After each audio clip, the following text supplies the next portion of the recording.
Hello guys, दिनैनि गोदान video बयखौ बरायबाय। नोंथांमोना नैबे गेटखौ नुनानै मिथिखाबाय जानांगौ। थेवबो आं बुंना होनोसै 27थि गेट टुगेदार दुलाराय बाथौ आश्रम बे सावराय जथुमनि दिनै गिबि सान।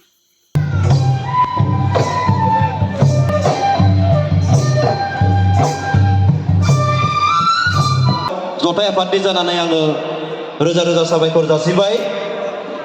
दा बेजों लोगोसेनो जौसाङाव मोनसेबाव मोसाखावरि लाबोनो नागिरदों बाथौ आश्रम बरबरिनिफ्राय। बे बाथौ आश्रम बरबरिनि मोसाखावरि हानजाया मोसानायनि उनावनो जोङो दिनैनि जा गोसोखांथि लिरना बादायलायनाय बे हाबाफारिखौ जागायगोन।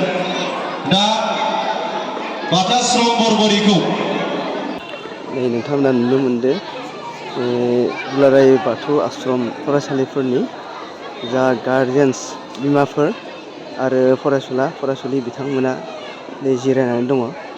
लोगोसेनो खावलायहरदों दाब दाब बाथौ आश्रमनिफ्राय सफैनो हानाय मानगोनां गोरायुंजों लोगोसे फोरोंगिरि नोंथांमोन, बाथौ आश्रम जथाय आफादनि लेङाइ आफादगिरि बिथाङा गेट टुगेदारनि मुङै जा मेम्बार फिस लानाय जायो लिरना बादायलायनाय बे हाबाफारिखौ जोङो जागायनो आखायाव लाबाय। बेखायनो जादोंमोन फोरोंगिरि बिथांमोनखौ बेहाय मुं होफैनाय फरायसाखौ जौसांसिम लानानै थांनो थाखाय आं खावलायबाय। मुस्रि जेब सिं बर' थाखो बरमानिफ्राय फुंरानि मोसाहारि थाखो 5 नोजोर होनो थाखाय आङो खावलायबाय। बेहाय थाखो 1निफ्राय थाखो 5 सिम बादायलायगोन। बे बादायलायनाय हाबाफारिखौ बेखेवनानै होनो थाखाय हानाय दाब दाब जायगानिफ्राय सफैनो हानाय फोरोंगुरु दैदेनगिरि अनजालु फरायसा फरायसुलि आरो मानगोनां फरायसा बिगोमा नोंथांमोन। नैबे समाव फरायसाफोरखौ गोसोखांथि लिरनाय बादायलायनाय होनाय जादों। बाथौ आश्रम खैराबारिनि गोरायुं सार मुंख्लसा खुंगुर बर' नोंथांखौ जोङो जौसांसिम नायगिरनाय जादोंमोन। आंबो दिनैनि बे खन्थाइ आवरायनाय बादायलायनाय आयदायाव बाहागो लादों। बे खन्थाइनि मुङानो जादों दानागार। बे खन्थाइखौ सुजुदोंमोन बिथां रुपनाथ ब्रह्मआ। दानागार दानागार दानागार आइफोर आफाफोर नोंसोरो गावनिखौ दानागार। दा थां मालायनियाव नोंसोरो गावनिखौ नागार नागार बयबो सिजौनि गुमुरखौ जोंहा मैथा हाजि दांरासि दं बारि गंथाम लादो सारनानै बाथौनि बिसोरो साथाम थांथाम हाबाब एरैनो जायाखै बाथौआ बान्दोबा सिफुङा गरंबा सिजौआ सिरिबा जोंलाय सानस'नो हायाखै। दानागार दानागार दानागार आइफोर आफाफोर नोंसोरो गावनिखौ दानागार। दा थां मालायनियाव नोंसोरो गावनिखौ नागार नागार नायदो साननानै नायबो। हेलो गाइस, दिनै बाथौ आश्रम गेट टुगेदारनि नैथि साननि हाबाफारि दा बेयाव थांगासिनो। गुबुन गुबुन जायगानिफ्राय सफैनो हानाय फरायसुला फरायसुलि लोगोसे फोरोंगिरि आरो गार्जेनफोर बयबो बाहागो लादों।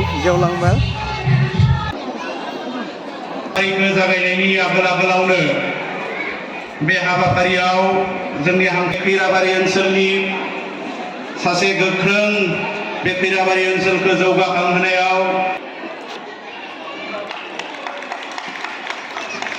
लोगोसेनो जोंनि बे सोराङा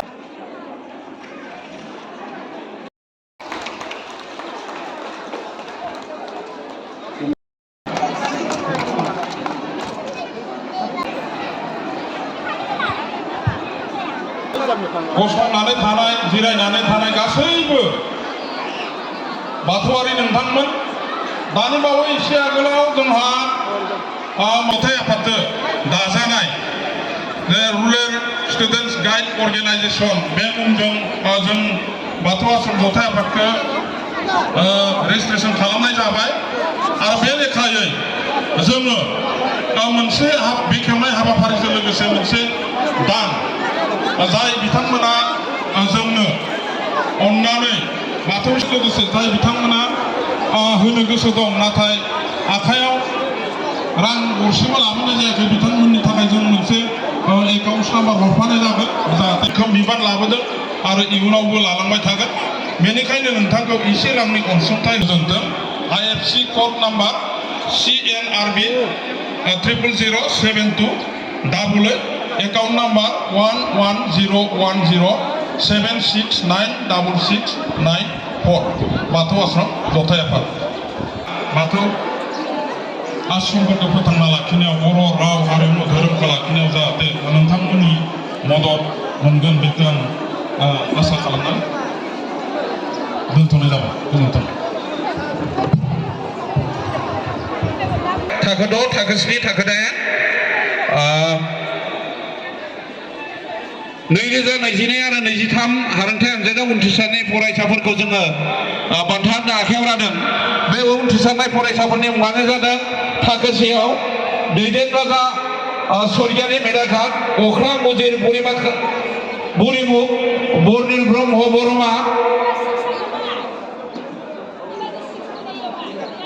फनजिमसा मोसाहारि बरिमाखा बुरलुक मिथुन बर' बरिमाखा उदांस्रि दैमारि बरिमाखा गीतांजलि रामसियारि मेधाघाट जोंसार रामसियारि मेधाघाट दाहार बसुमतारि बागानपारा दिबांसा बर' राबां लोमसार बसुमतारि नबस्ति हरदेव रामसियारि मेधाघाट जारिमिन बर' कालापसि ऋषिराज हाग्रायारि मेधाघाट कसम बसुमतारि उदालबारि धोरोम ब्रह्म राभा बरिमाखा सोरजिगोरा बर' धमधमा सानस्रि बसुमतारि मेधाघाट सान्थौसा बसुमतारि नबस्ति धोरोमसा बसुमतारि गरेस्वर नेलसन बर' आथियाबारि प्रेमेन्सन बेखिनिया नैथि थाखो 2नि बिथांमोना हारोंथाइ आनजादाव उथ्रिदोंमोन दा थाखो 3आव उथ्रिसारनाय फरायसाफोरनि मुङानो जाबाय ब्रिजिना बर' मेधाघाट बिलिफां स्वर्गीयारि मेधाघाट बोसोनगोरा बसुमतारि नबस्ति चन्द्रिमा ब्रह्म बागानपारा देमग्लाय दैमारि मेधाघाट बिनय रामसियारि नबस्ति कामेश्वर ब्रह्म नबस्ति फैसालि महिलारि मेधाघाट लिनि अनन कुमार मेधाघाट हायनासि नार्जारि बागानपारा मनरन्जन बर' देउलकुसि प्रमद बसुमतारि खैराबारि नार बसुमतारि मेधाघाट जौगासार बर' उदालबारि फैसालि दैमारि उदालबारि कृतिराज बर' जुमि स्वर्गीयारि बरिमाखा निसा रानी बर' उदालबारि धीरामणि नार्जारि राबां उदांस्रि बर' गरेस्वर जाफुंसार रामसियारि निज खाथि सामुखा रामसियारि बरिमाखा अनुराग बर' बरिमाखा मिजिं सहिमा स्वर्गीयारि बरिमाखा मिथिसार स्वर्गीयारि मेधाघाट प्रान्जल बर' नबस्ति खुंख्रां दैमारि नबस्ति त्रिदीप बर' मेधाघाट मन्थिर बर' मेधाघाट दा दिनैनि बे मान बिलाइ होनायाव मा लिरदों बेखौ आङो सासेनि फरायना होनो आखायाव लादों थाखो 1नि फरायनो सानदों मावख' बाथौ आश्रम जथाय आफाद गाय मावख' गायसननाय 2001 बाख्नायनाय सिम मुस्रि दैदेन राजा आफा बोराइ बाथौनि सेराव जों आरज गाबहरो लोगोसे जों आसा खालामबावो बर' हारिखौ गेरेमसा माहारि दाफुंनो गोग्गो बिबान लाहैगोन गोजोन्थों साबसिन हामलायनायजों अजित नार्जारि आफादगिरि बाथौ आश्रम जथाय आफाद।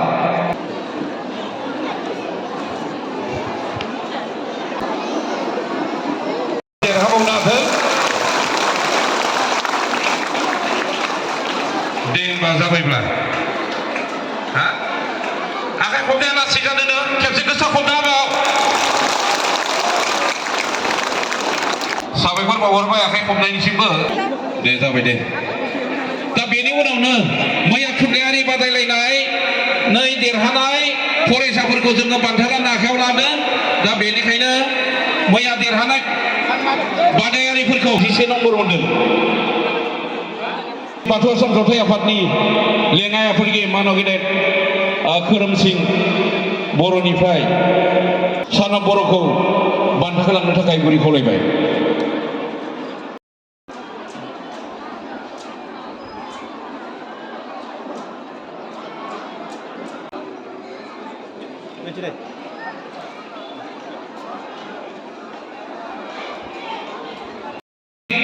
मुसाहारि आरो निहारिका उजिर।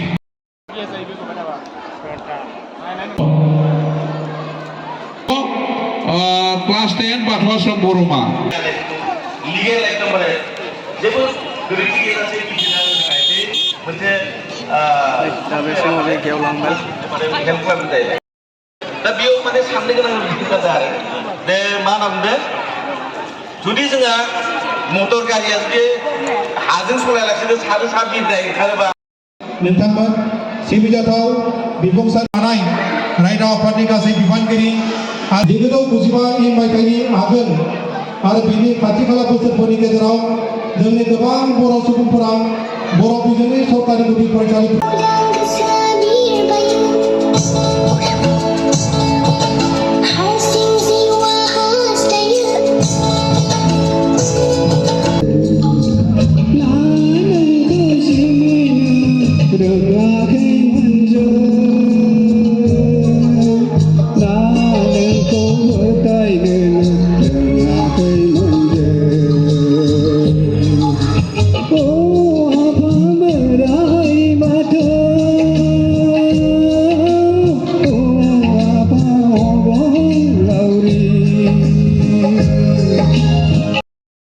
आरो दा जों दंफायो रिंगु नामसा सेथि सिफुं दामगिरि बिथां सुसिन चन्द्र बर' बिथांखौबो दान्दिसे सम जौस्राङाव फैनानै सिनायथि लानो थाखाय आं गुरै खावलायहरबाय।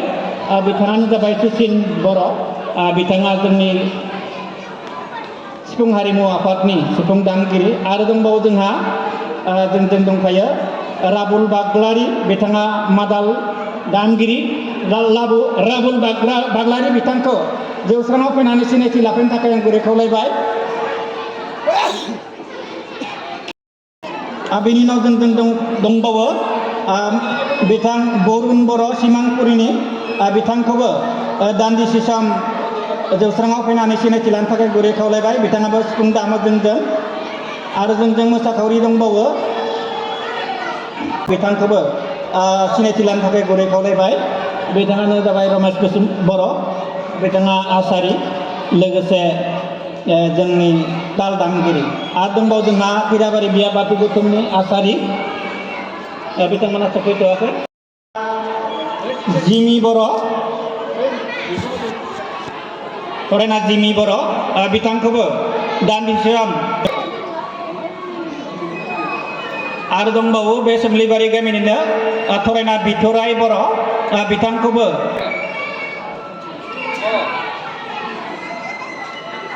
आरो सिनायथि होनो नागिरदों जोंनिनो खैराबारि बिया बाथौ महासभानि गाहाय आसारि मानगोनां बिथां महिराम नार्जारि। बिथाङानो महिराम नार्जारि खैराबारि बिया बाथौ गौथुम गाहाय आसारि। आरो जोङो खैराबारि बिया बाथौ महासभानि प्लास उदालगुरि जिल्ला बाथौ महासभानि लेङाइ देउरि मानगोनां बिथां जुगेन बर' बिथाङा जोंनि खैराबारि बिया बाथौ गौथुमनि आसारिबो। बिथांखौबो सिनायथि लानो थाखाय खावलायबाय। गोजोननाय थाबाय बिथांखौ सिनायथि लानायनि थाखाय। खैराबारि बिया बाथौ गौथुमनि गोथार थानसालिनि लेङाइ देउरि मानगोनां प्रतुल मोसाहारि बिथांखौ सिनायथि लानो थाखाय आं गुरै खावलायबाय।